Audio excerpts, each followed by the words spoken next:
Hi and welcome to our latest episode of Carpool Readeoke. We got Frank Cottrell Boyce back. This is his third time. I should have brought you a match ball, really, Frank. Yeah, definitely, yeah. Thank you so much for this, for coming back. And we've got a special. This is one of my favourite books that you're reading from today, isn't it? Yeah, it's lovely. I'm really pleased to be reading it because I've just been in this school doing it, and I haven't really thought about it for about 10 years, and it was really nice to be reunited with this old friend. So I'm going to read chapter 8, which is when they're spending the money. So what do you need to know? You need to know Anthony and Damien have found a bag full of money. They're trying to keep it secret, but they can't resist spending it. So this is they've leaked a little bit out of it. Oh, you need to know also that this is the first Brexit novel. And so in the story, Britain was about to join the euro. So they've only got a few days to spend this money, which is sterling. Oh, and it's millions, isn't it? Yeah, millions. From millions. Anthony says, I need to get more financial about this story. So financially, we had £229,370 sterling. On the morning of the 1st of December, it was worth €323,056. It is true that you can't buy love or happiness with money, but it's amazing what you can buy.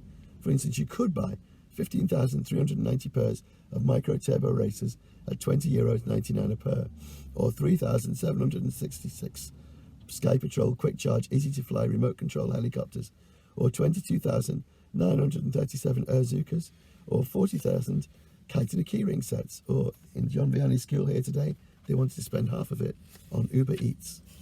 On the 1st of December, we had 17 days left to spend the money. On the same morning, we opened the front door and found 6 lads and 2 girls waiting on their bikes. As soon as Anthony looked out, they all started shouting, do you want a bike? Anthony, do you want to buy a bike? Buy my bike, buy my bike.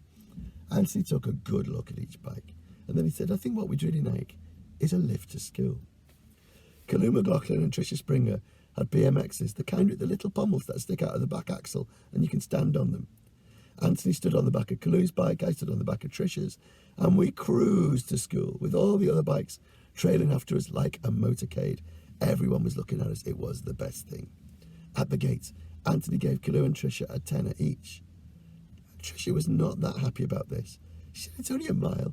A tenner's too much. I just want a set of glitter pens. But the truth was, we didn't have anything smaller than a tenner. And if you asked our Anthony now, he would say this is where it started to go wrong. According to Anthony, the problem with the money supply created an inflationary environment in the playground. But we didn't know we had a problem then. We just thought we had £229,000 to spend, and it seemed like it would be so easy. At lunch, we had hot dinners instead of sandwiches. We didn't have to queue. Peter at Hennicho queued for us and brought it to our table like a waiter. We gave him a tenner.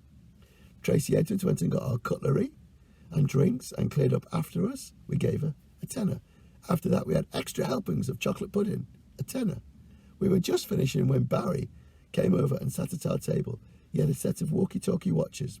They've got a 200-metre radius. They have new batteries. They have matching designer fascias. What do you say? A tenner, said Anthony. No way. You gave her a tenner for fetching you a fork. 40 quid. 40 quid then, said Anthony. So we had spent 100 quid already. Out on the playground, other people came up to us with stuff they bought from home. There was a Game Boy, some goggles that helped you see at night, half a dozen micro machines. We spent £150 walking from the monkey bars to the boys' toilets. And in the boys' toilets was a year 5 called Amar, who had a big faded yellow box with footballers on the front. The corners of the box were all blunt. Sabutio, that's what this is. You must have heard of it. It's a legend. No, we hadn't heard of it. It's a football game. It's a classic. This is my dad's from way back. It's an heirloom. So you're saying it's second hand then?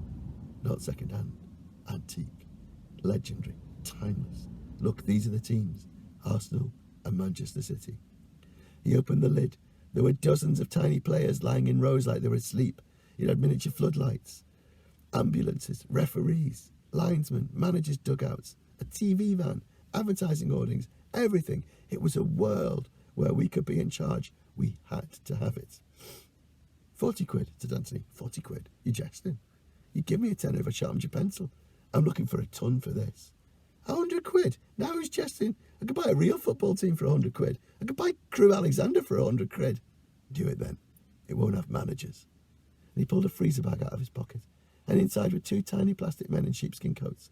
One of them had a little hat on, the other one had his collar up. We said, We both gasped. I said, how are we going to get all this stuff home? Anthony said, 100 quid for this, but you have to deliver. Amar spat on his hand and held it out for Anthony. Anthony looked at Amar's hand and handed him a paper towel. It was all a bit unenlightening. So.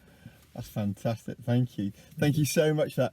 I'm reading that book at the moment and it's fantastic. And I'm looking forward to reading and find out what happens in the end. And I'm sure lots of you will read on as well. Thank you once again, Frank. Thank you. And we'll see. Thanks for tuning in and we'll see you next time on Carpool Readeoke.